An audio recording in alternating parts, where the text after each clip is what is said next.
New user detected. Initiating data upload. Upload complete. I can see the whole room without my glasses.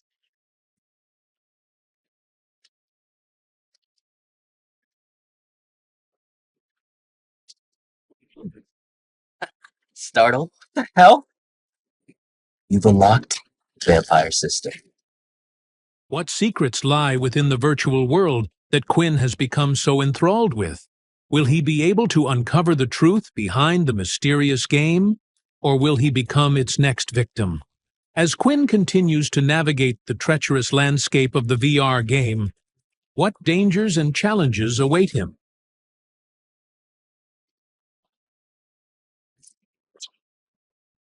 Nate continued to observe Quinn and his fighting style, and wondered just why he didn't fight the same as when he fought against him. Quinn repeatedly went into match after match and would only go up against level 1s. It was clear to Nate that he had purposely set the system up this way. Now some players would do this if they perhaps were trying out something new, but from watching Quinn, all he could see was Quinn doing the same thing over and over. He would enter into a game, and then immediately dash in either using a barrage of the red line attacks of his, or a flurry of punches, not caring whether he got hurt or not. It was clear he was beating them with pure strength and trying to win the matches as quickly as possible. Unknown to Nate, though, Quinn was purposely doing this. He didn't have much time left between now and when he was to go out onto his portal training, so the only thing Quinn could do was grind a few levels to get stronger using the system. Finally, 30 minutes had passed, and Quinn himself was growing tired of repeating the same thing over and over again. The only thing that kept him going was seeing his experience go up little by little. That's when Quinn noticed that he had a spectator. Nate, who was sitting in the seats, gave a wave back. "Oh, it's him. I wonder what he's doing here." Then a thought came to Quinn's mind. The fact that Nate was watching gave him the chance to ask him something. He then went on to the game system and sent out a party invite to Nate. At first, Nate was just planning to spectate and watch Quinn play a few games. He wanted to study Quinn a bit more before asking him to another duel, but when he saw the party invite, he was quite surprised. The game only allowed for one-on-one battles, so the party invite feature was only really used between teammates for practicing, or if they wanted to chat and were far away. In the end, Nate was too curious and wanted to know what Quinn wanted, and decided to accept. The arena ground disappeared, and now Nate and Quinn were in a single white room once again. "Hey, how are you doing? I hope you're not planning some type of revenge, are you?" Nate said as he proceeded cautiously towards Quinn.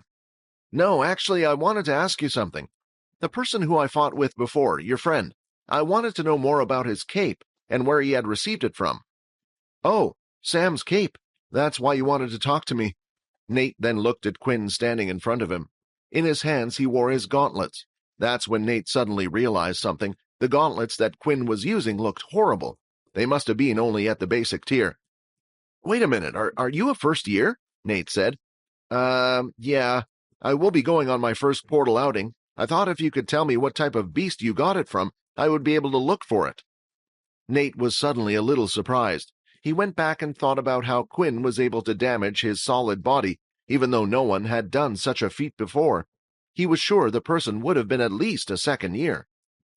"Let me give you a piece of advice then. On your first outing, they always use the green portals. You have the chance of going to one of 3 places: Kaladi, Almpin, and Bartney. Out of these 3 planets, you want to go to Kaladi. There in the desert, there's a winged creature. I can't remember the name of the winged creature, but there aren't many in the desert, so I'm sure if you see one, that will be it. That beast core is what we made the cape out of." "Wait, did you say a desert?" Quinn asked. "Yeah, what's wrong with that?" Usually the word desert meant the place came with heat. The idea of having to journey through that, Quinn was starting to get tired just thinking about it. "Don't worry. Thank you so much for the information. You've been a big help. I'm going to play a few more games now before my time is up." "Oh, sure, go ahead. Do you mind if I watch?" Nate asked. Quinn thought about it for a while. If he didn't want to let Nate watch, all he had to do was block him or delete him from his friends list. But at the same time, Quinn felt like there was no problem. He was just fighting people. It wasn't like he was doing anything that suggested he was a vampire, and it was likely that Nate wasn't even from the same school as him. "Sure, go ahead." Quinn only had 20 minutes left inside the machine, and using his remaining time, Quinn chose to use the quick match function on the game, matching him with random power levels who chose the same option. This half of his session would be used to practice his fighting skills. In the remaining 20 minutes, Quinn was able to have 2 more games. His first match, he was against a level 4 user who had a transformation ability. His body was made of a rubber-like material, and he was able to stretch it as far as he liked. Quinn struggled against this opponent. The fighting style of the rubber man was strange, and when Quinn wasn't expecting it, he would be hit at an incredible speed. In the end, Quinn managed to get a few blood swipes in and hurt the man, but still ended up losing. The next match there was much more success, as he was matched up against a level 2 user who had a hardening skill similar to Nate, only weaker. He had an easier time dealing with this opponent, as his blood swipe dealt damage as well as his regular attacks. In the end, though, Quinn decided to take the match just as seriously as the others, and ended up finishing it with a hammer strike. 195 of 800. With that, Quinn's time in the game was up, and he had to leave. Nate, after watching Quinn for the whole time, had a strange thought lingering on his mind. Just what was Quinn's ability? After their battle, Nate had decided to check out the ability list to see if there was anything similar, and he could find no such thing. The other thing was, it seemed like all Quinn could do was shoot out red lines, which would suggest either the ability he had at the moment was incredibly weak, or he was currently at a low level. What Quinn didn't realize, though, was that all the opponents he had faced that day were thinking the same thing as Nate. They were wondering just what ability Quinn had. The hardening user Quinn had just fought was so frustrated with his loss, he decided to go onto the online forums and make a post.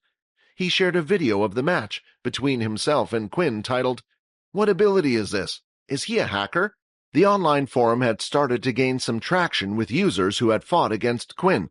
They started to post comments just below about the video. "Yeah, I fought against him too, and he used those red lines on me. I lost in an instant. Is there really an ability like that in the game? It looks like Wind Slash, but why are the lines red?" Of course, even though the post had gained some traction, there weren't many. After all, things like this were posted on a daily occurrence, and usually it was from some people who couldn't accept a loss, thinking the other person must be hacking. But those who did watch the video started to ping the creators asking if what was seen in the video was real. Of course, one of the admin staff for the game came along and checked the video, but this person wasn't any ordinary admin staff. It was a student at the school named Logan Green. Logan himself wasn't ordinary, for he was the son of the creator of the game, and not only that, but was one of the head coders as well. He often visited the forum to check for bugs, and if there were any, he would try to fix them while still attending school. Then suddenly, late at night that day, he noticed that post had started to gain traction. Usually he wouldn't have bothered with these things, but the staff were getting tagged in the post more than usual. After watching the video, suddenly his attention had been caught. Logan immediately could tell that the video was real. He searched up the 2 user IDs that were in the game and then decided to look at the match information. After searching them up, he noticed that the player that was being questioned in the video had selected no ability. No, it couldn't be. Did he really manage to hack the system? Logan then began to dig in deep into the match and checked everything about it. He checked the log of the game and everything that had been written down as the match went on, but there wasn't a single thing he could find that was wrong. Logan actually felt relieved. The game so far had been successful, not only because of how it was able to accurately replicate abilities, but also because the game had yet to be hacked. After finding out this information, Logan had no choice but to think it had something to do with his ability. Although Original's abilities weren't able to be copied into the game, this was the only answer he could think of. But one question remained, and that was just who was the user behind ID Blood Evolver. It was company policy to not keep records of any of the users in the game. The data was scrambled so not even he could get access to it. But that wouldn't stop Logan. The next day, combat classes had resumed back to normal. The group were told to continue training independently, and if they wished to spar with a partner, they could politely ask. Leo would go around giving tips to the students when he could. In the afternoon, after classes were done, Quinn would head to the VR room to continue his daily routine. He continued facing low-level ones and used the second half to train. 275 of 800. But the more people Quinn played against, the more traction the original forum post was getting, and all of this was unknown to Quinn. He didn't even know there was an online forum for the game. Quinn had never had any of these things in the past. He had access to the TV and internet, but didn't really know much about games. It was only thanks to Vorden showing him everything he knew what to do. Another day had passed, and Quinn repeated the process. 440 of 800. Not only was Quinn quickly gaining EXP, but he also felt like he was getting a hang of his abilities more. He knew when the time was right to use Flash Step and also learned how to combine his two skills, so he would be able to disappear and reappear while using Hammer Strike. In 2 days, Quinn felt like he would be ready. Inside the second year's office, a group of first years had been called into the General Duke's office. "I've made sure that the room will be empty for you tomorrow. Make sure you do as I asked. I need you to get rid of them," Duke said. "Yes, sir, we promise." "Good," Duke replied as he threw over a couple of beast crystals as well as a skill book. "You should be able to progress to level 4 with that skill. Carry on working hard and there will be more." The next day after combat classes had ended, Peter had messaged for Vorden and Quinn to come to the training room on the east side. This room was usually off-limits to students, since it was also used as a room to store portals. But after reading the contents of the message, both Quinn and Vorden had rushed over. The message simply said that Peter needed their help. While heading over to the room, Vorden and Quinn had bumped into each other. "Did you get Peter's message?" Quinn asked. "Yeah, that's why I'm here. I knew those friends of his were bad news," Vorden said. "Quinn, you stay behind. I can deal with this myself." "No way. He's my friend, too. I'm going to kick those guys' asses if it's the last thing I do." Vorden could see he was unable to convince Quinn, so the two of them continued together and had finally arrived inside the training center. The room was large, and there were several large metallic objects with an oval shape in the middle. Each one of them had a glowing circle in the middle, shining with a different color. These were the portals that took them to another world. There were 9 machines out in total, 3 of each color, and for a moment, it felt like they were unable to take their eyes off the things. When they had entered the room, they could see that Peter was lying on the ground, badly hurt. He laid on the ground just in front of one of the teleporters, and it looked like he couldn't move. Quinn and Vorden looked around the room, but were unable to notice anyone. They both then rushed over to his side. He had bruise marks all over him, and he scuffed up pretty bad with scratches all over. "What happened to you? Was it those first-year students?" Vorden shouted. "Yeah, they got me pretty bad. They went out for just a moment. I don't think they're going to come back." "All right, let us pick you up," Vorden said, as he lifted Peter's hand over his shoulder. As the two of them picked up Peter, Quinn had a strange feeling. As he looked at Peter closer, he noticed that even though his clothes were badly torn, he didn't look to be in such bad a shape that he shouldn't have been able to walk. Even the bruises didn't look normal, almost as if they were drawn on. "Inspect. Peter Chuck, HP 8 of 8. "Vorden, let go of him. It's a trap," Quinn shouted. But before Vorden could even realize what was happening, Peter had broken free and immediately pushed Quinn as hard as he could. The push wasn't strong, and it didn't hurt Quinn, but it didn't need to be, because that wasn't Peter's aim. That one little push had managed to push Quinn just far enough back to the point where he had entered the portal. "What have you done?" Vorden shouted. The color of the portal was red. As Quinn is pulled into the mysterious red portal, his fate hangs precariously in the balance. Will he be able to survive the unknown dangers that lie ahead, or will he succumb to the sinister forces that are driving the game? What secrets will be revealed about the game's true intentions, and how will Vorden react to Quinn's disappearance? As Peter stood before General Duke, he was faced with a daunting decision: betray his friends or risk everything to protect them. But what drove Peter to make the choice he did? And what will be the consequences of his actions?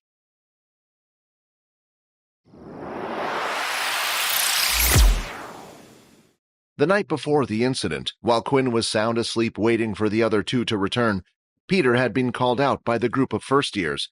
They had added him as a friend on his communicator watch and was able to send a message whenever they wanted to call him. That night, they had asked to meet outside of the dorm room building. 5 of the first years were standing outside, including Earl. "So I see it looks like your friends seem to still trust you, and you managed to get on their team then?" Earl said as he lifted his hand to look at his watch. "Oh, didn't I say to meet here at 8:30? It looks like you're a couple of minutes late." Two of the first-year students then rushed over and grabbed Peter. One of them held his hand behind his back, while the other held out his right hand. 2 minutes late means 2 fingers, I'm afraid. Earl then held one of Peter's fingers. "Wait, I'm sorry, I needed to be careful. I had to make sure Vorden wasn't following me as you asked," Peter cried. Fine, I'll be generous," Earl said as he pushed down and snapped Peter's finger. Before Peter could even cry out in anger, he bit his tongue for fear that they might do something much worse if someone had heard him. The others watching flinched at the sight. Although they were helping Earl, even they feared him a little. It wasn't normal for someone to be able to hurt or break someone's bones so easily like that, but Earl was able to repeatedly do it easily as if it was nothing. "We will only do 1 finger then, but you know what will happen if you're late again," Earl said as one of the first years came over and started to heal Peter's finger. As the student healed Peter's finger, he could feel Peter's body shaking. His eyes half dead, the boy wanted to say he was sorry, but knew that was how the world currently was. All he had was a healing ability. He had no combat powers and had no choice but to follow those stronger than him. Otherwise, it would be him instead of Peter in this situation. "I called you out here because the general wants to have a meeting with you," Earl explained. The group of first-year students, including Peter, then started to escort him around the school. That's when Peter noticed that they had left the first-year campus building and had gone into the second-year buildings. Instead of going through the front entrance, though, they entered through the back and took the emergency exit stairs. The walk was long, but they had finally reached one of the private integration rooms for second-year students. Earl knocked on the door before entering, and only entered once he heard a voice. "Come in," the man said. As they entered the room, there was a table and 2 chairs opposite each other. Sitting in one of the seats was the General Duke, who was in charge of the second year. "You guys wait outside. I would like to talk with Peter on his own," Duke said. The first years left the room and waited patiently just outside the door. "Relax, take a seat, no need to be afraid." Peter did as Duke asked and sat in the seat, but couldn't help but wonder why the general had asked to meet him. "Peter, would you like to have the power to fight back?" Suddenly Peter's dead eyes went slightly into life again as he heard those words. "I looked at your file. You had no ability before coming here, and when you entered school we gave you the Earth ability. Right now you're only a level 1, but I can change that for you." Duke then pulled out several Earth skill books and threw them out on the table. "I know you've been saving up trying to get your hands on these. With this, you can finally get out of the level 1 power range, and with that, your troubles would go away. You would be able to graduate from school with a good grade, join a company to go hunting, and earn a good wage for the rest of your life. Sounds nice, doesn't it?" Duke said with a huge smile on his face. Peter couldn't keep his eyes off the skill books in front of him. These skill books were ones that only the military had a hold of. Now that Peter had the Earth ability, the only way he could improve his power was through these skill books. Then finally, he would no longer have to live his life in fear. "Of course, these things don't come for free. The world doesn't work like that. Those men out there work for me. They do what I say, and in return, I offer them protection within the school and outside of the school. Not only that, but they get rewarded for doing well," he said as he held up one of the skill books. "You're going on your first portal outing sometime soon, aren't you? Let me tell you, accidents happen all the time, and every year a student dies on another planet. Now information has it that maybe this year, someone from that team of yours will go missing. You're a smart boy, so I think you can understand what I'm saying. Now maybe that person will be you, maybe not." Last night it was clear to Peter what Duke was saying. Either he did what Duke said, or he was the one who would go missing. But the target was never meant to be Quinn. The target was always Vorden. When Quinn shouted and had somehow found out Peter was in on the plan, he panicked. He didn't know what to do and had pushed Quinn into the portal. His hands were now shaking as the realization had hit him.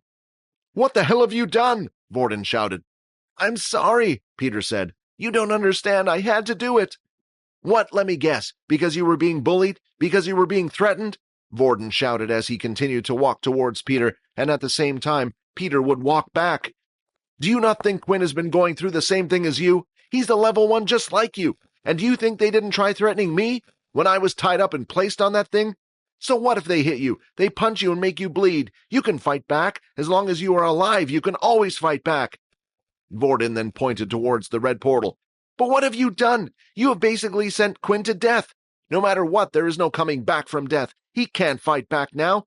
Peter then fell to his knees, as his mind was in a mess. All Peter wanted was a normal school life, to go through it without any troubles. And someone was offering that to him. Maybe he took the easy way out, but he didn't feel that way. He had already gone through his own suffering. Why did he have to be the one targeted by Earl and the others? But there was one thing that Vorden said that did strike a chord with Peter. Did he ever try fighting back? He always thought it was useless. Perhaps that's what made Duke and the others think he was an easy target in the first place. Then suddenly, Vorden started grabbing his head. He started moving all over the place, swinging his head like crazy. I can't hold him back anymore, Vorden. You have to try. If he takes over, who knows when I'll get control again. The shock is too much for him. Looking at Peter is only making his emotions stronger. As Vorden looked up, Peter could see his eyes filled with tears, sadness. Then Vorden looked towards the portal. No! What are you thinking? Peter shouted. Vorden then turned around and looked at Peter. Peter, this is for your own sake, but you better hope I don't come back out of here alive. Vorden then ran straight into the red portal, his body vanishing from the room. When teleportation devices were first discovered, there was hope that they would be able to set these to travel to wherever they wanted to. Spacecraft had been invented but were unable to travel at light speeds needed to make it viable. No one knew the truth, and scientists could only theorize where exactly these portals led to. But what they did find was each of these planets harbored deadly beasts. Then, when the first beast was killed and harvested for research, the beast crystal located inside it was discovered.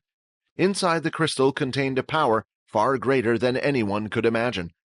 There weren't many with powerful abilities strong enough to go against the Dalki. Their technology was too advanced compared to humans, but then a new discovery was made with the beast crystal, thanks to Richard Eno once again, and that was the discovery of beast weapons. As Vorden jumped into the red portal, he felt a tingling sensation all over his body. The world around him started to warp and displace, and his mind felt like it was melting. It wasn't a horrible feeling. In fact, the feeling received when traveling through the teleportation device even felt addicting to some. A few moments later, Vorden had arrived at his destination. He opened his eyes, and the first thing he noticed was the place was incredibly dark. The sky was black, and the only light source available was from the 2 moons outside in the distant sky. Around him were crumbled-down buildings and structures, as if at one point the place was used to live in. Vorden still had his hands held by his head, but when he opened his eyes, the pain started to go away, and his mind started to clear up. It seems like the little one has finally calmed down, Vorden said. Any longer and he might have come out and done something. What does the matter?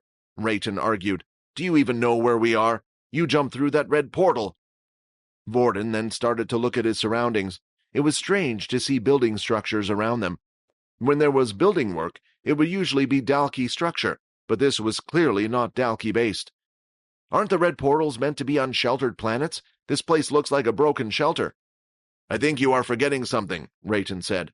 While orange may mean it's in the process of being taken over and sheltered being places, red can also mean it's too dangerous to build a shelter in the first place. What do you mean? Vorden asked. Are you really being so stupid? Sure, you might have run through that portal so you didn't kill your friend, but what's the point if we die instead? The only ability we have right now is that weak level 1 Earth ability. If we run into a deadly beast, we're doomed. That wasn't the only problem. Only green teleporters the public were able to use, and they were strictly monitored by the company that owned them. Meaning the only people that would be around here would be travelers. With no people around and only a beast, Vorden was stuck with his one ability, and it would only last him 24 hours. Then a thought came to Vorden's mind. Quinn. The portal was unable to send you to a pinpoint location, but it did put you in the same general area, at least within 10 miles of each other, and with the chance of the beast being around every corner, it would be hard to find Quinn. For now, Vorden would look for a portal back to the Academy while also searching for Quinn. Somewhere on the same planet, Quinn had also arrived. His heart was beating rapidly as it was the first time he had experienced such a thing. Peter, what the hell was that? Quinn thought. Damn it, he must have pushed me through the portal. Where am I? As Quinn looked around, he could see the similar buildings around him all crumbled, torn, and fallen down. However, there was one saving grace about the whole thing. On the planet it was currently nighttime, meaning Quinn didn't feel weak and had a better chance of surviving. However, before Quinn had even moved from the spot he was in, he spotted something from the corner of his eye. He was standing in the middle of a street, surrounded by crumbled buildings on both sides, but whatever was moving around was quick and was using the buildings as cover. Quinn tried to follow whatever it was with his eyes, but it would constantly move around until it had eventually stopped just underneath a pile of rubble from one of the buildings. In the movies, this is where the person would go check it out, Quinn thought, but there was no way he was going to do that. He was on an unknown planet and all alone, and whatever it was clear it didn't want him to see it. Quinn started to back away, making sure to keep an eye on where he last saw the figure. Then, when he was a safe enough distance away, he finally turned around. In that instant, a sound could be heard from behind. Quinn immediately turned around and could see a horrible figure running towards him. It clearly wasn't an ordinary animal, and something he had only ever seen in books and TV. It was a beast. Will Vorden be able to survive the dangers of the Red Portal and find Quinn before it's too late? What secrets lie hidden on this mysterious planet, and what beasts will they have to face in order to make it out alive? Peter's dark secret is revealed, and Vorden jumps into the portal to save Quinn. Meanwhile, Quinn finds himself alone on a mysterious planet, facing a terrifying monster. Will he be able to survive against the pack of beasts? Suddenly, Quinn could hear the sounds of something scurrying towards him at an amazing speed. As he turned, the beast was now in full sight. It was the same size as a large dog, with the head of a rodent, black in color and running on all fours. He would have said it looked like a giant rat. However, its body parts were muscular around its arms, while its body remained incredibly thin, so much so that the outline of its ribs could be seen. When the creature was a few feet away, it leapt in the air, and claws appeared from the creature's two front limbs. Quinn, almost out of instinct, swiped his hand, letting out a blood swipe. The attack managed to hit the beast and sent it flying back. The attack had caused a large cut to appear on the creature's stomach, and black blood started to leak from the wound. While the beast was taking the time to recover, Quinn decided to use his inspect skill. Name, Rataclaw. Basic tier beast. HP, ? Unlike with humans, when Quinn used the status screen, it would show their HP and blood type, but in this case, he had only received a name and the level of the beast. Seeing the tier of the beast, though, Quinn started to feel a little less frightened. He was in an unknown place, and just because the beast was small in size didn't mean it was a low tier. However, something like the Rataclaw, even Quinn should be able to deal with it. The Rataclaw had recovered and charged straight for Quinn once again. Seeing how the blood swipe was effective, he waited for the beast to get close once again. Blood swipe! But Quinn had underestimated the speed and the responsiveness of the Rataclaw. It had learned from last time what to look out for and jumped to the side, avoiding the attack. Then it dashed forward, increasing its speed, and jumped out at Quinn. Just in time, Quinn had managed to shove his gauntlet into the mouth of the beast. As its two big teeth clomped down on the gauntlet, he heard a creaking noise. Defense 1. Durability of weapon has decreased by 50%. Strength has fallen to 3. Get off me! Quinn shouted as he started swinging his arm, trying to shake the beast off, but the beast had clomped down hard, refusing to let go. With the beast stuck to his arm, it was too dangerous for him to use blood swipe, and too close for him to perform a hammer strike. All that was left was to do it the old-fashioned way. Quinn then started to repeatedly pound the beast on its head with his other hand, and with each strike, the grip started to loosen.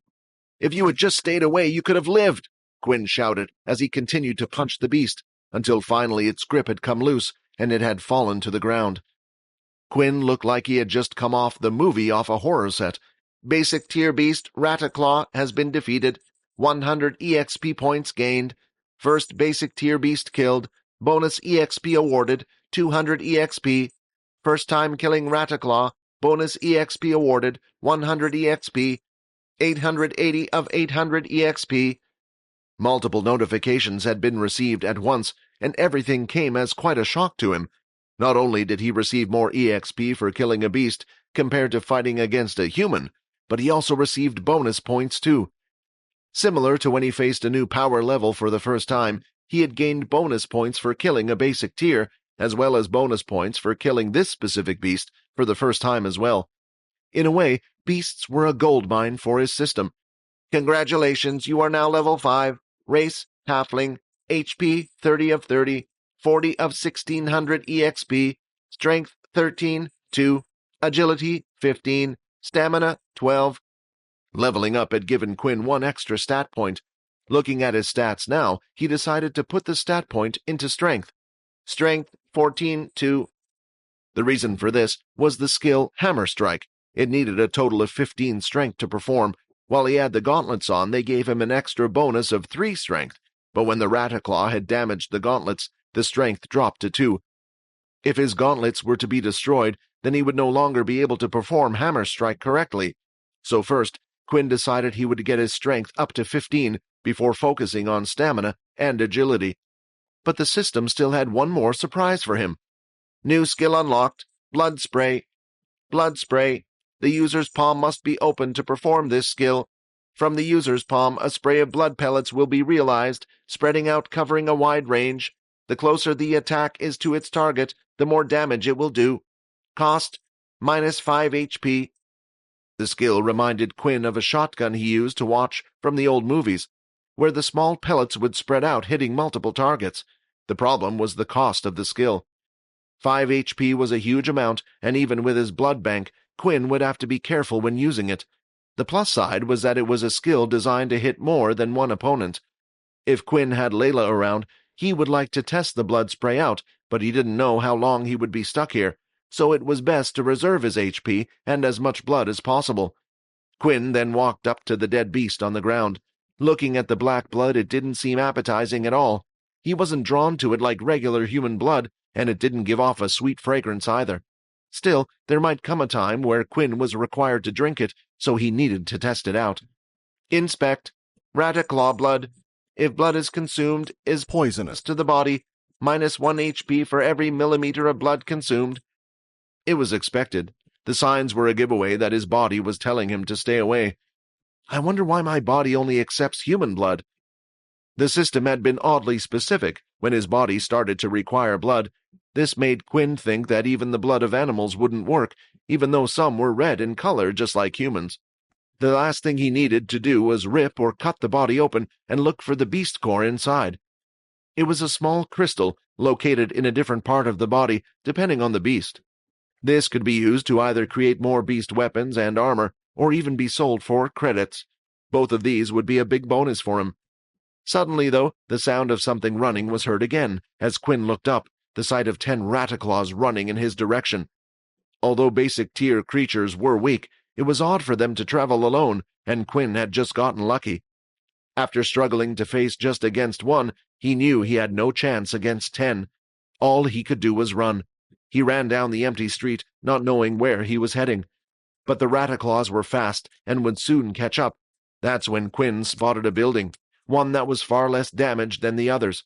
He went inside, but the space was still too large. He then spotted a stairway to his right nearby.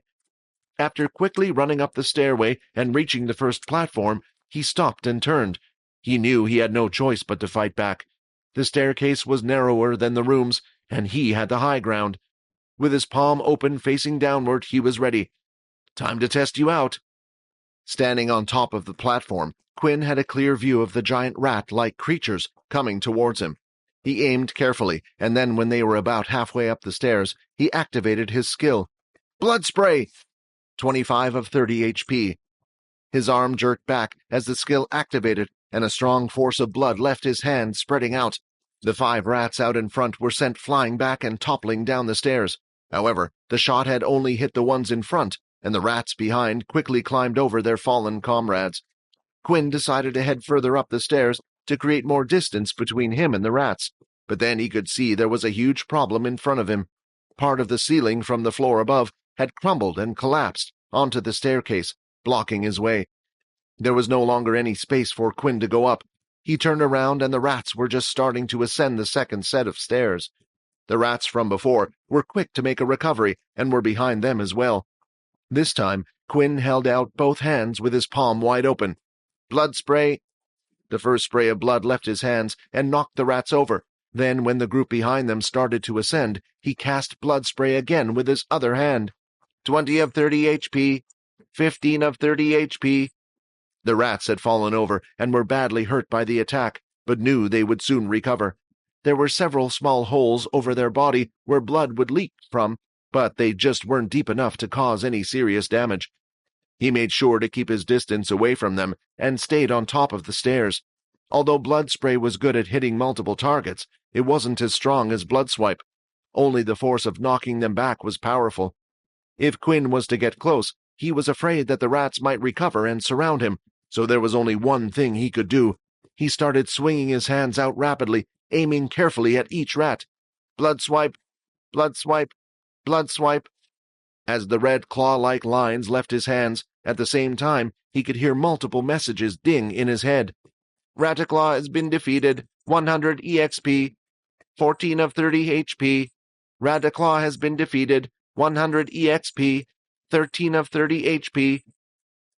The messages continued onward, until eventually all of the rats had been killed. Quinn then fell to the floor on his knees, gasping for air. The continued use of blood swipes along with his new skill, blood spray, had tired him out. 5 of 30 HP. Blood bank has auto-activated. 30 of 30 HP. 50 milliliters remaining in blood bank. 1040 of 1600 EXP. Congratulations, blood swipe has reached level 2. Chapter mid. After sitting down for a few minutes and recovering his stamina, Quinn was finally able to stand. He took a moment to take in all of the messages he had received. Only half of his blood bank now remained. As long as he didn't get injured, he only needed to consume 10 milliliters of blood every 2 days. This meant the remaining blood in his bank would last him a total of 10 days. He didn't know how long he would be on this planet, but he needed to be careful about using his skills. If he got into a situation where he needed to fight, he needed to use his fists, and only rely on his blood skills in an emergency like in this scenario. Who knew if there was another human being on this planet? There were only 2 good things that had come out of the whole situation. The fact that his blood swipe skill had leveled up. There was no change in the description on how it worked, but assuming it had now leveled up, he hoped it was now stronger. If the system was like a game, then it meant the more he used the skill, the quicker it would level up.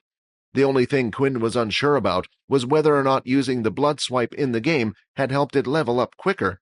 There was no way for him to tell, as there was no experience bar for his skills. The second good thing that had come out of this was the EXP he had gained. To gain the same amount of experience points as he had just gained at this moment, he would have had to play the game for days. Quinn then walked up to the dead beasts on the floor. Before, when he had killed the first Rataclaw, he didn't have time to extract the beast's crystal from its body, but inside the building, it seemed like he was safe from other creatures. Using the tip of his gauntlets, he tore open the beasts. He searched around inside the chest, looking for a glowing crystal. Usually, someone doing this for the first time, it would affect them. Maybe they would have even thrown up a few times, searching around inside the organs of the beast. But for some reason, Quinn felt like he was unaffected, and it didn't bother him at all. He couldn't help but think ever since he had become a halfling, his view on what was normal and what wasn't was changing. After searching around for a while, Quinn finally found it. It was a small, round crystal ball with tiny little bumps all over, and around the same size as an adult's fist. Basic tier beast crystal obtained. Would you like to store it in your inventory? Then another message appeared. Inventory? Quinn thought. You mean I had one this whole time? Quinn selected the yes option, and suddenly the crystal in his hand slowly started to vanish away, and finally it had completely disappeared. He then opened up his status screen, and now there was a tab for inventory. As he selected the tab, he could see the single beast crystal stored inside. I wonder if I can put anything else in there. Quinn then tried using his mind to store his gauntlets into the inventory. If he could store weapons and other things, it would be really handy for future trips. He tried and tried, but nothing appeared from the system. Whenever he wanted to do something with the system in the past, all he had to do was think about it, and it would work. But even taking off the gauntlets and touching them, thinking about the inventory while wearing them, nothing seemed to work. although he was able to make the crystal he had obtained appear into his hand and back into the inventory at will. Quinn then went to extract the crystals from the remaining 9 rats. Each time he did it, he found it easier than the last to locate it inside the body, and every time he held a crystal in his hand, the system message would appear. Basic Tier Beast Crystal 10. He had collected all 10 and couldn't help but feel pleased with himself. The beast crystals could be used to turn into beast weapons or beast armor, but looking at the rat-like creature, Quinn had no idea what it could be used for. Every beast crystal, depending what beast it had come from, had a different use, and you could try to figure it out from what the beast was like. For example, if a beast crystal was obtained from a large, turtle-like creature, then it would likely be a defensive item that could be crafted. Maybe it could be turned into a shield or even a good piece of chest armor. But regardless, even if the item created Quinn had no use for, the least he could do was sell the basic tier beast crystals. Each crystal sold would sell for a total of 10 credits, which meant he could either use the money to purchase beast gear himself, or he could use it to spend more time in the game. After tinkering around in his system and his stamina fully recovered, Quinn decided to try to climb up to the roof of the building. Even though the building he was in was safe, he was on a strict time scale and needed to find the portal back fast. He walked around and looked for any cracks and gaps he could see in the stairs. Eventually, after making a few detours, he had reached the top of the building. The building was about 3 stories high and wasn't the biggest, but at least now he had a better view of where he was. As he looked around, all he could see were buildings that resembled human structures. That's when he spotted something.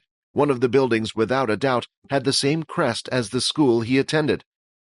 So this really is a human shelter, but then why is it all ruined and destroyed? The building was large in size and square-like, but only 2 stories high. Out of all the buildings around, it was in better shape than all the others. Quinn had recognized the building as they had one in the city he was currently in. It was the military storage room. It was where they kept all their high-end equipment, ability books, skill books, and beast weapons. There's a good chance the portal might be located in there? Quinn then started to smile. Even if there isn't, I can't waste this opportunity. What will Quinn find in the military storage room? Will he be able to locate the portal back home? What other dangers or surprises await him on this ruined planet? Unknown to the students at the school, there was currently chaos going on between the upper staff. Faye, one of the sergeants of the school, was walking down the hallway at incredible speed. Even though she was only walking, she was causing gusts of wind to hit the students as she walked past them. A single wooden door in the first-year building had a sign out front saying the words General on it. Faye barged the door open and quickly zoomed to Nathan's desk. The wind that came along with her caused papers to be flown and scattered all over the room. Hey, I was nearly done with that, Nathan shouted. The portals have been used, Faye shouted. 2 students seem to have been registered to have gone through them. Nathan started to pick up the papers that were scattered around the room one by one. Is that all? Well, why don't you just go and get them back? I'm afraid it's because they have gone through a red portal, sir. Nathan then dropped all the piles of paper he had picked up from the floor. What? How did this happen? Weren't there meant to be guards stationed at the portal? Apparently there was a scheduling conflict when the guards changed shifts. Their replacements never arrived. Nathan then went to sit back in his chair as he struggled to think what to do. Stupid parents. This is why I said we should have cameras stationed in the school, but it was hard enough to allow them to get those trackers put on them. The original families had a big say in what went on and what didn't. Do we know which students have gone through the portal? The first one is the student by the name of Quinn Talon, and the second one is Vorden Blade. Him again? After the incident with the second years, Nathan decided to look into Vorden's family background a bit more, and if they were to find out, this would be bad news. Make sure his family don't learn anything. We have to keep this a secret for as long as we can. As class had started for the day, Layla noticed that Vorden and Quinn weren't in their seats. However, Peter was in his, and he had his head face down looking at the ground. Hey, Peter, do you know where Vorden and Quinn are today? She asked. I didn't do anything, Peter snapped. Huh? What? Layla said, confused. I was asking if you knew where Quinn and Vorden were. Did they not come back to the dorm room yesterday? Oh, sorry. Yeah, they were there when I went back, Peter said with his voice all shaky. I don't know why they haven't come to class this morning. They wouldn't miss today. We're meant to go out portal hunting as a team." Just then, Dell had entered the room. He didn't have his usual cheery face on, and instead had a bland, serious look. "I'm afraid that I have to inform you all that today's portal outing has been cancelled for now." Upon hearing the news, the students groaned and complained. "Quiet down," Dell said loudly. Erin had then come over to where Layla was. "Yesterday, while I was walking by two students, they overheard the sergeant shouting at the general, something about two students going into the portals. My guess is that's the reason why this whole thing has been delayed in the first place." Layla then stood up from her seat and grabbed Erin by the shoulders. "Don't you see? Vorden and Quinn have to be the missing students. No wonder Dell didn't say anything about them." As she turned her head, she looked Peter dead in the eye. As soon as Layla took a step forward, Peter got out of his seat and ran for it. "Erin, we have to get Peter. He knows something. A person who isn't guilty doesn't run away for no reason." As class ended, the students continued to speak, and it turned out that Layla wasn't the only one who was concerned about where Vorden and Quinn went. "Any idea about the other two?" Erin said bluntly. "No, I have no idea. Do you want to go look for them with me?" Layla asked nicely. "No thanks," Erin replied. "Now that the portal training has been delayed, I am in no rush to find them. But I came over to tell you some news I heard some students talking about. Yesterday, while I was walking by two students, they overheard the sergeant shouting at the general, something about two students going into the portals. My guess is that's the reason why this whole thing has been delayed in the first place." "Wait, what did you say?" "Don't you see? Vorden and Quinn have to be the missing students. No wonder Dell didn't say anything about them." Then suddenly it felt like she was being handed pieces of a jigsaw puzzle, one by one. But there was still one missing piece, and she knew exactly the person who could give her the last piece. Peter felt like Layla was staring into his soul. This whole time he had been worried. What if someone had seen him leave the portal room?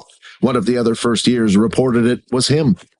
Then when Layla had spoken to him in the morning, he slipped up. He was trying so hard to act natural, it had the opposite effect. As soon as Layla took a step forward, Peter got out of his seat and ran for it. "Erin, we have to get Peter. He knows something." "What makes you think that?" Erin asked. "A person who isn't guilty doesn't run away for no reason." Blood was dripping from the top of his head and started to go trickle down to his eyebrow. He lifted his hand to wipe the blood while holding a dagger made of mud in his other hand. "What did I say? You got us killed, Vorden. Will you shut up unless you want to fight the damn thing instead? Fine then, let me take control of the seat, and I'll fight this damned rat." Vorden then left the seat in his mind and allowed Rayton to take his place. When Rayton sat down, he took control of the body. Meanwhile, Vorden walked off into the darkness, and inside was another figure that looked just like Vorden, only they were sitting on the floor swaying backwards and forwards. Their fingers would constantly roll around each other, and part of his shirt was in his mouth. "How are you holding up? Are you feeling better?" Vorden asked. "Yeah, is Quinn going to be okay?" he said as he continued to sway backwards and forwards. "I'm sure he's fine. You know he's special. We all did from the moment we first met him. Special, just like Kaser was, and Marlin, and Fufu. But they all died as well." Vorden gulped as he could see the swaying getting faster. "This time is different. Me and Rayton are here to protect you. You can stay here as long as you want, and when you're ready, you can come out once again. Leave all the talk to me, all the fighting to Rayton, and we can do this together." The swaying started to slow down, and at the same time so did Vorden's nerves. As Vorden went to walk back to the seat, he could see that Rayton had already dealt with the beast rather quickly. "Did you really have to go that far?" Vorden asked. "That cheeky little crap ruined our body. I can't let it get away with that." Vorden then proceeded to carve out the beast crystals from the two rats and place them in his trouser leg pocket. "I come in peace," the man said with his arms lifted up. Vorden walked over to the traveler cautiously. It was rare to even meet a traveler in this type of place, and who knew what the man's true intentions were. Someone had to be at least a decent skill level to be asked to enter a red portal planet. "Don't worry, I won't bite," the man said. "What's a kid like you doing in a place like this? I didn't know the military was that desperate that they were now sending a single student to a hellhole like this. I got stuck here. It was an accident, and I need to find a way out." "Looks like we both have the same goal at least," the traveler said. "The name's Ian. I came through another portal and was hunting out a beast in the wild. I was badly hurt and too far away from the original portal, so in a last-ditch effort I decided to come to this abandoned shelter. You're quite skillful to have defeated two of them on your own, especially for someone as young as yourself." You have my thanks. I was too badly hurt from the beast before. That Rataclaw had chased me into the warehouse, and I was waiting for it to go away. I never expected someone else to be here in this shelter." "You're welcome," Forden replied. "Well, since we both have the same goal anyway, do you have any idea where the portal could be?" "Sure. There were a few buildings I spotted on my way over here. It's best if we check them out first." "The name's Borden." "I look forward to us working together." "Do you know when the sun will rise?" Borden asked. "Maybe it will be best if we travel once the sunlight comes out, then we can spot beasts easier." "You really don't know where we are, do you?" Ian replied. "This planet's spin cycle lasts an entire year, and right now we're only 6 months in. I'm afraid we won't be seeing light for a very long time." Once the two of them were ready, they decided to head back outside, while Ian took the lead. They made sure to travel close to the buildings, rather than in the middle of the street. If anything spotted them, they could quickly dart inside for combat. "Hey, Borden, I have an idea," Rayton said. "Why don't we the adventure while he's weak and get that crystal of his? We could sell it for a fortune, or even make some really good equipment out of the thing." "Are you an idiot? Once we kill him, then what would we do? His ability would only last for 24 hours. If we don't find a way out of here in time, we would be completely done for." Then suddenly Ian stopped as he spotted something. "Look over there," Ian pointed. In the middle of the street lay a single dead Rataclaw. The two of them looked around before proceeding to move closer to it. "It looks like it wasn't killed too long ago and had its heads been pounded in," Ian said as he bent down to get a closer look. Then he suddenly pulled out a beast crystal. Whoever it was, they didn't have time to remove the beast crystal. They were probably being chased by something else. "Actually," Forden said out loud, "I wasn't the only one who came through here by accident. My friend came here with me, and I was actually hoping to find him." "I won't ask for details," Ian said, "but don't get your hopes up. I was surprised to see you alive, never mind your friend." Ian felt like he should try to help out. He started to inspect the Rataclaw on the floor and found a trail of black blood. "Come on, let's go see if we can find that friend of yours." The two of them continued to follow the trail until it eventually led them to a 3-story building. As they entered the first floor, it was mostly empty with no signs of anything, but Ian decided to continue to follow the trail of black blood that led up the set of stairs. "What happened here?" Ian thought. As they walked up the first set, they could see more and more black blood splattered everywhere on the walls. Then, when they walked up even further, the two of them were stunned at the scene. Lying on the ground were 10 Rataclaws died, completely still, each one with their beast crystal carved out. "Who did this? Are there more people here? Maybe another team on a mission?" Ian said. "I'm sorry, I thought perhaps the Rataclaw outside was killed by your student friend, but it looks like I was wrong. You would need at least a small team to take out 10 at once like this." The two of them then decided to climb to the roof. They stood on top of the roof and looked down. That's when the two of them spotted something. "Get down quick," Ian said. It was a beast that walked on 6 legs, 3 on each side.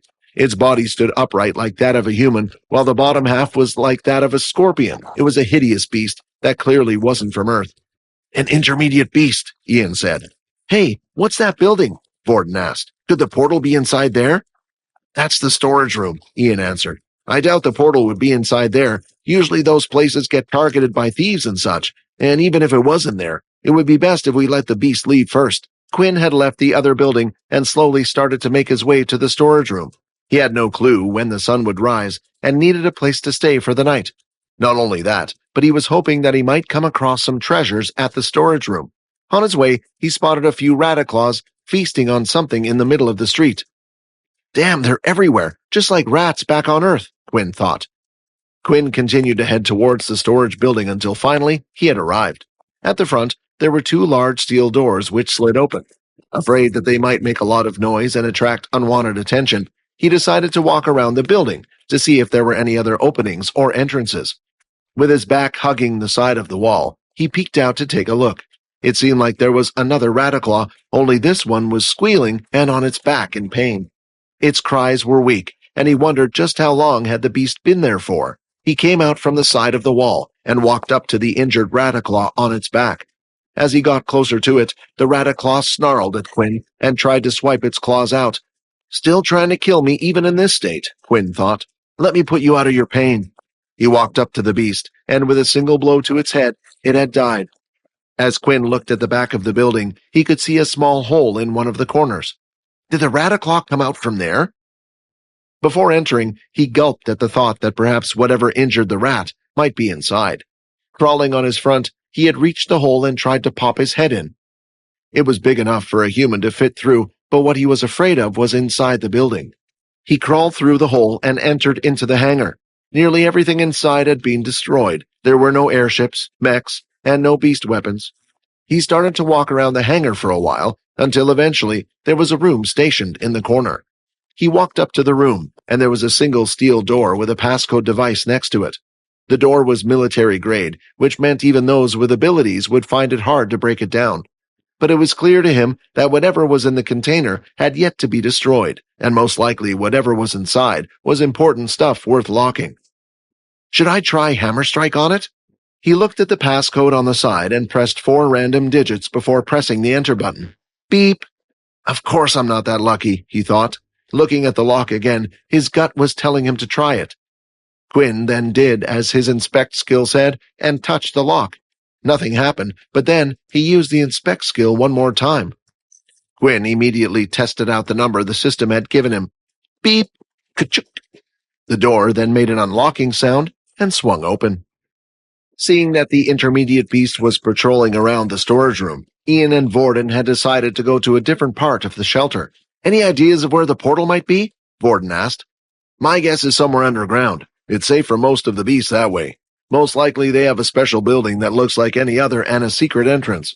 Wait, so are you saying we just have to keep going into buildings? Well, we can rule out all the residential buildings. They wouldn't be able to build a large enough base under those, and any of the small buildings or dangerous areas you can rule out as well. There are only so many big buildings that would be large enough to store a big base under. The two of them continued to look into building after building, but there was no luck or no sign of a secret room. Eventually, they entered what looked like a library. That's when a loud rumbling sound had come from Vorden's belly.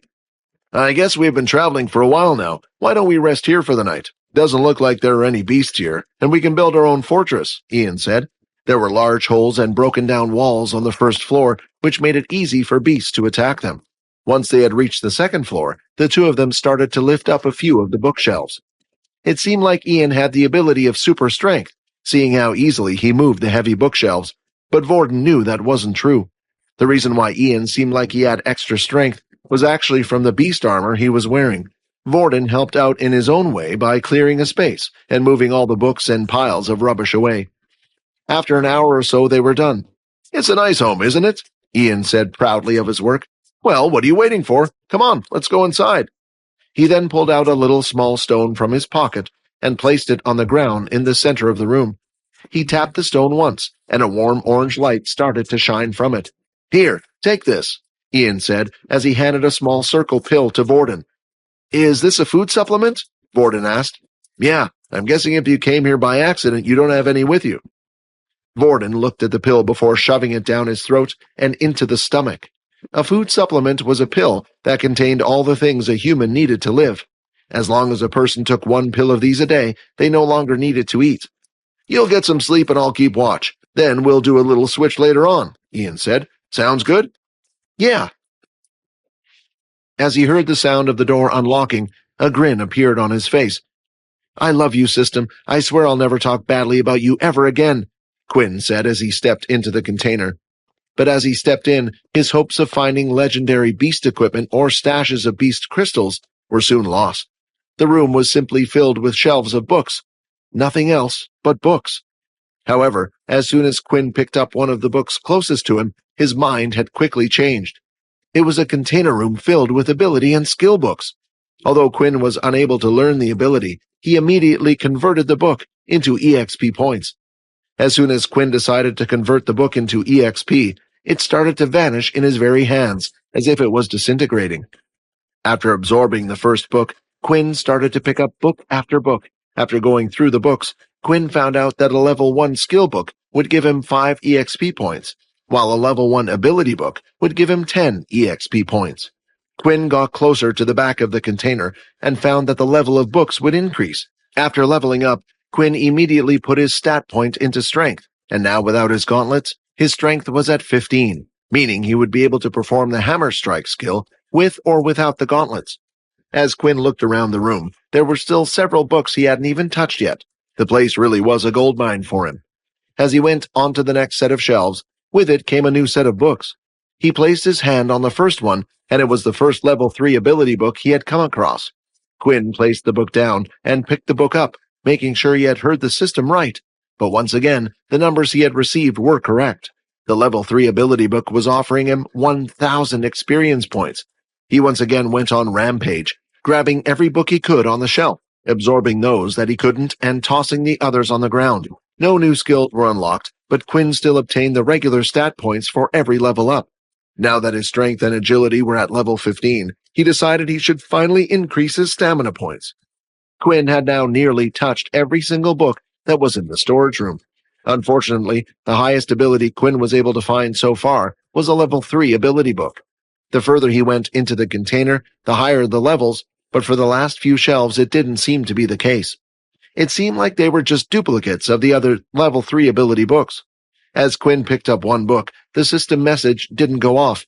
It was because it was a level 3 Earth ability book that he had already absorbed. Hey, maybe Peter could use this, Quinn thought. It was only one book. Quinn was sure he would be able to carry it safely with him. But as soon as he thought about Peter, a memory entered his mind, and it wasn't a good one. Peter was the whole reason why he was in this place. And he still didn't know how long he was going to be here, or if he would even be able to survive. To be honest, Quinn was just trying to make the best out of a bad situation at the moment. As he thought about Peter, anger started to enter his mind and body, and he ripped the book up. Then, as Quinn looked around the container, he noticed there was one shelf at the very back of the room where he hadn't been yet. He didn't bother going over there yet because it looked empty from a distance, but as he got closer, he noticed there was a single book that had been placed there. As he touched the book on the shelf, a new message appeared. Out of shock, Quinn dropped the book back onto the shelf and took a step back. Ability is compatible with system. Would you like to learn? Out of all the books in the room, it was the first time he had ever received a message of this kind. Then Quinn started to think back to the name of the ability, Shadow Element. It was something he had never even heard of before, and Quinn was quite knowledgeable about the abilities of the world. After thinking about it for a long time, he decided he would try to place the book in his storage. And to his surprise, it worked. The ability book was safely put into his system storage with his beast crystals. Before learning the ability, Quinn wanted to make sure he could find out more about it first. Maybe then he could find out why it was compatible with his vampire system, and if so, maybe they were other abilities that would be compatible as well. After storing the book away, he decided to close the door to the container unit and remain inside. It was safe here, and he was starting to feel tired. At least he knew the container was strong enough to protect him from whatever beast remained outside. He lied on the floor, and in an instant, closed his eyes. His body was pressed against the cold, hard floor. His eyelids slowly started to open, and all he could see was a white light. For a moment, while Quinn was sleeping, he had forgotten about everything that happened. But as soon as he looked around him and realized where he was, and he knew that everything wasn't a dream. Right now, he wasn't at the school, but was on a completely different planet miles away from home. It was a surprise that he slept so well on the floor without a bed. Without realizing it, he was more exhausted than he thought. Your hunger grows. Daily quest complete. Avoid direct sunlight for 8 hours. And at last, the system message had appeared. This meant that in one more day's time, the system would inform him that he needed to consume human blood. He was okay for now, as he still had 50 milliliters of blood in his bank. As long as he didn't get in any more fights, he would be fine. The most important thing for him to do now was to find that portal. As he went to open the steel door, Quinn was half expecting that the sun might be out. After all, the message appearing meant it was a new day. But as he opened the door, he was surprised to see it was still night out. However, his mind was quickly distracted by something else. Quinn immediately closed the door back up to the container. He placed his hand on his chest, feeling his heart beating at an incredible speed. What was that? Quinn thought. That was no rat, that's for sure. This time, Quinn went to the steel door again.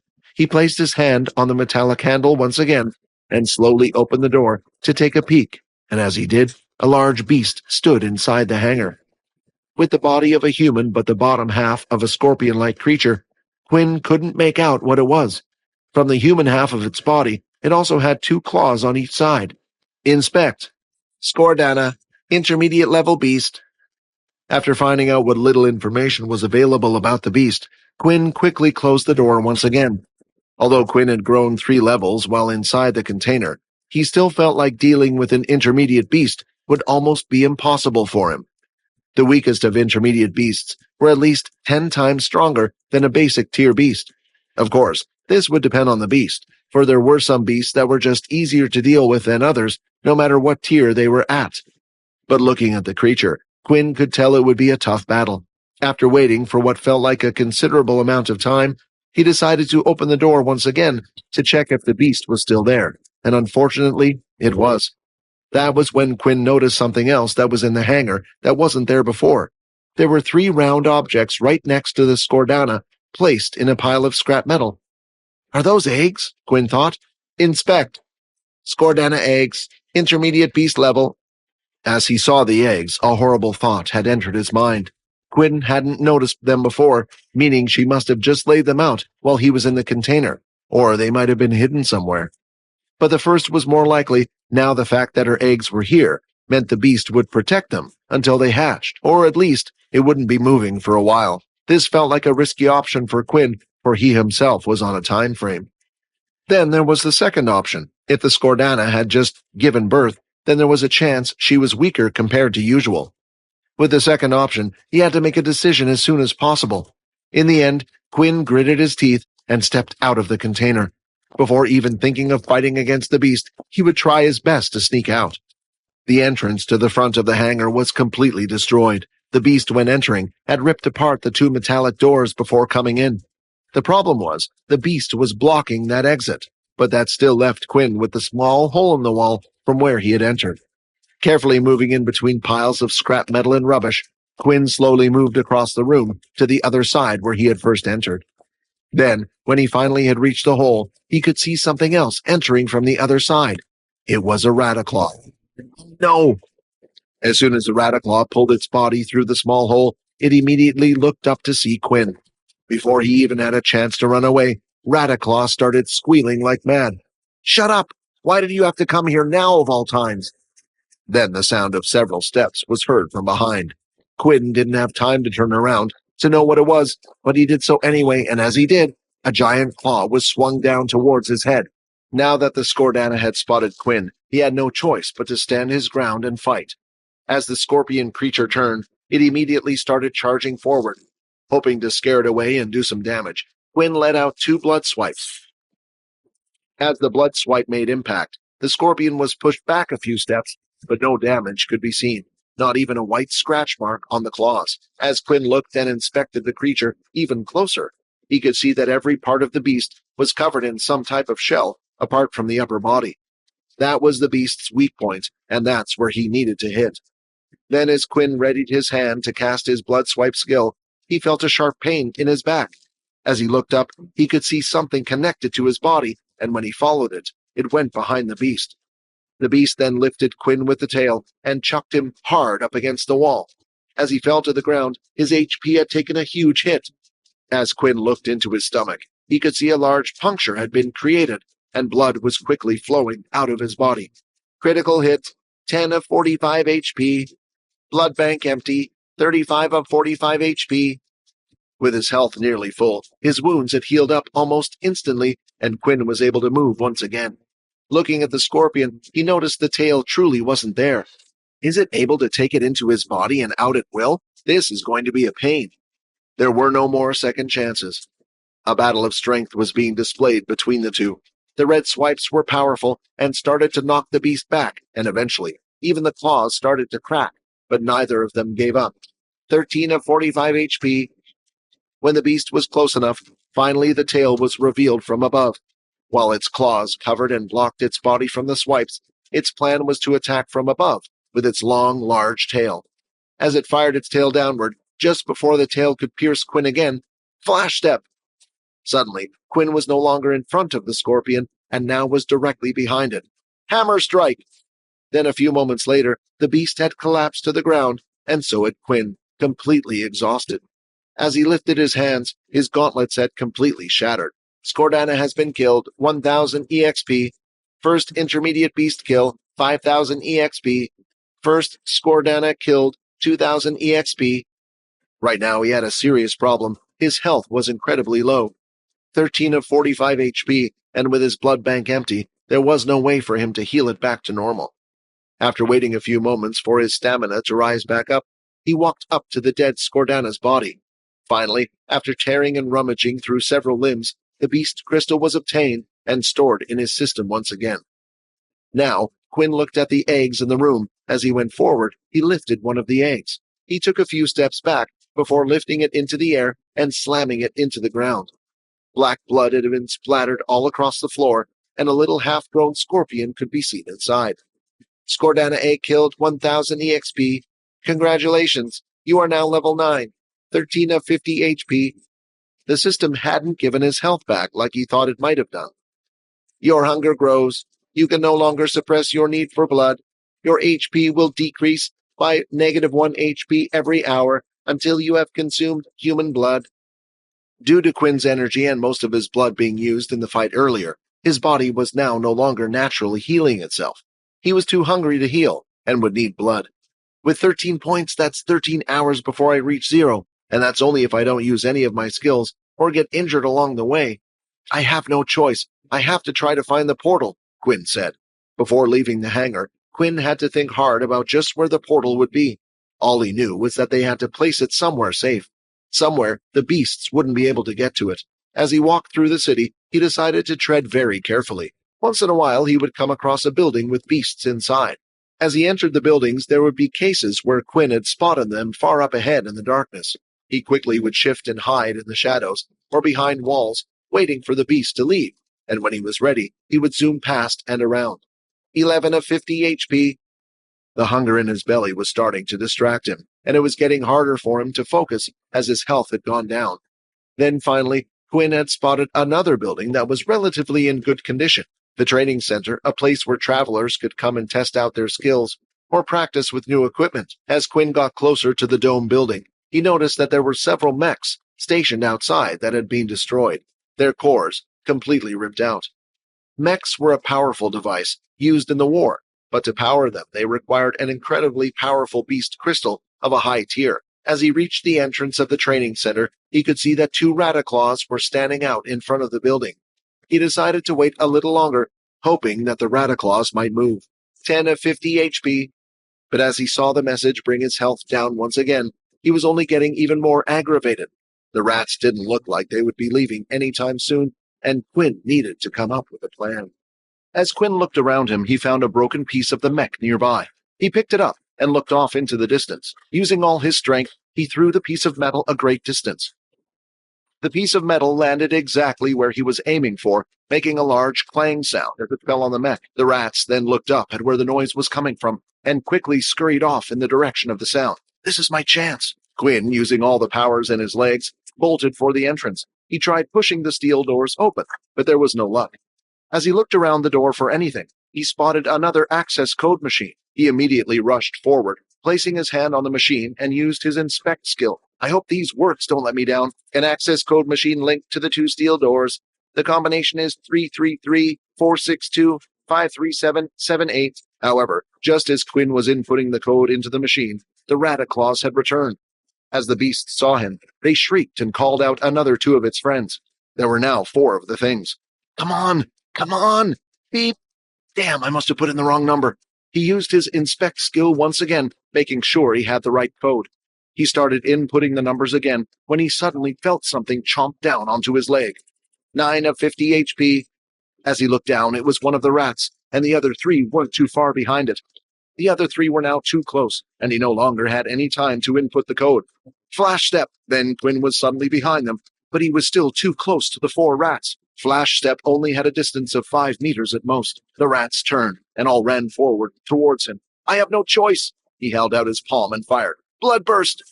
A shotgun-like spray of blood was released from his hand, and it knocked back all 4 of the rats, killing the already injured one. 4 of 50 HP, 100 EXP. He then rushed forward to one of the rats on the ground, held both hands together, and slammed it down on another rat's head, killing the second one. 100 EXP. Now the other 2 rats had recovered, and were quickly after Quinn once again. Out of desperation, he swung his hands and activated his blood swipe, although this time, the blood swipes were strong and had killed each one in a single attack. 100 EXP. 100 EXP, 850 of 25,600 EXP, 2 of 50 HP. With his time running incredibly low, Quinn didn't even bother to get out the beast crystals. He went up to the door this time, inputting the code correctly, and as he entered, he shut the door behind him, making sure it was locked. He was now in what looked like a reception area, a canteen of sorts, with several seats and a desk at the front. With his health running low, he had less than 2 hours to find the portal. Quinn fell to his knees in despair. He felt like this was his last chance.